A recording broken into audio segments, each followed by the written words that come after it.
नमस्ते भारत। आप सभी लोगों को जल्दी से एक बहुत ही बढ़िया न्यूज़ देनी है।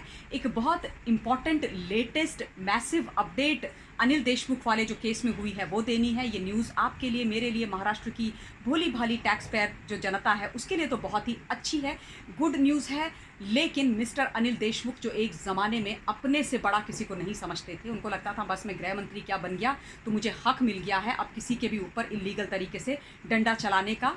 उनके लिए और उनके सुप्रीमो शरद पवार जी के लिए बिल्कुल अच्छी न्यूज़ नहीं है। आज पीएमएलए की स्पेशल कोर्ट ने उनके लेफ्ट हैंड और राइट हैंड यानी कि मिस्टर अनिल देशमुख के पीएस पर्सनल सेक्रेटरी संजीव और पीए पर्सनल असिस्टेंट कुंदन, जिनको ईडी ने मनी लॉन्ड्रिंग एक्ट के तहत गिरफ्तार किया था, उनकी जो कस्टडी है वो बढ़ा दी है और ईडी के पास अब वो 6 जुलाई तक और रहेंगे। यानी कि अब उनको ईडी की जो जांच है, जो पूरी तरीके से उनकी ग्रिलिंग हो रही है, उसको 6 जुलाई तक और झेलना पड़ेगा। बहुत सारी सच्चाई सामने निकल कर के आएगी। आप लोगों को मैंने पहले भी बताया था कि किस प्रकार से जब नागपुर और मुंबई स्थित जो घर हैं अनिल देशमुख के, वहाँ पर ईडी ने छापे मारे तो उसके बाद ही इनके पीएस और पीए को गिरफ्तार किया था। ये इनके बड़े ही क्लोज प्यारे लोग हैं जो पूरे गोरख धंधे में इनका साथ देते हैं। इनका जो पीए है जिसका नाम कुंदन है, वो बेसिकली मिडिल मैन का काम करता था सचिन वाजे और अनिल देशमुख के बीच में। जो उगाही का काम सचिन कर रहा था अनिल देशमुख के कहने पर, यही बात बताई गई थी परमवीर सिंह के द्वारा। तो 40-40 लाख रुपए ये एक एक बार से लेते थे, एक एक रेस्टोरेंट से लिया करते थे और फिर उनको परमिशन देते थे इल्लीगली 1 बजे रात के बाद भी अपने बार और रेस्टोरेंट चलाने के। तो वो जो पैसा उगाही का आता था उसमें मिडिल मैन का काम इनका पीए यानी कि कुंदन किया करता था। अब 6 जुलाई तक इनकी कस्टडी बढ़ गई है।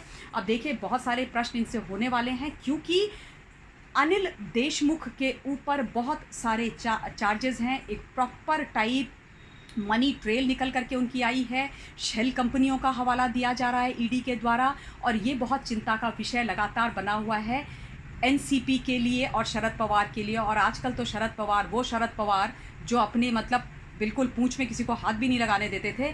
एक ज़माना होता था कि कहा जाता था कि चाणक्य है महाराष्ट्र की राजनीति के, और जिसको भी शरद पवार से मिलना है उनके घर में, उनके दरवाजे में जाना पड़ता है, वरना शरद पवार कहीं नहीं जाते।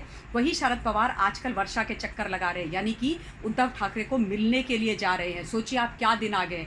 राजनीति भी भैया बड़ा ही कमाल का खेल है, कुछ भी कर देती है। कभी ऊँट इस करवट बैठ जाता है, कभी ऊँट उस करवट बैठ जाता है। अब इनका प्यारा जो गृह मंत्री हुआ करता था, जो इनके कहने पर गृह मंत्री बना था, वो तो चक्की पीसिंग एंड पीसिंग कर रहा है। अब उसकी कर रहा है मतलब हो ही जाएगा। उनके 2 जो प्यादे हैं वो बिहाइंड बार्स हैं, ईडी की पकड़ में हैं, और वो भी कब गिरफ्तार हो जाए कभी किसी को नहीं पता। वो कब चक्की पीसने लग जाए किसी को नहीं पता। गिरफ्तारी की तलवार उन पर लटक रही है। तो अब शरद पवार लगातार वर्षा के चक्कर मार रहे हैं। वही शरद पवार जो किसी के भी पास जाने के लिए कभी तैयार नहीं होते थे। आप लोगों को याद होगा कि बीच में एक खबर आई थी कि शरद पवार उद्धव ठाकरे यानी मुख्यमंत्री से नाराज़ हैं, यानी कि शरद पवार केकई बन गए थे।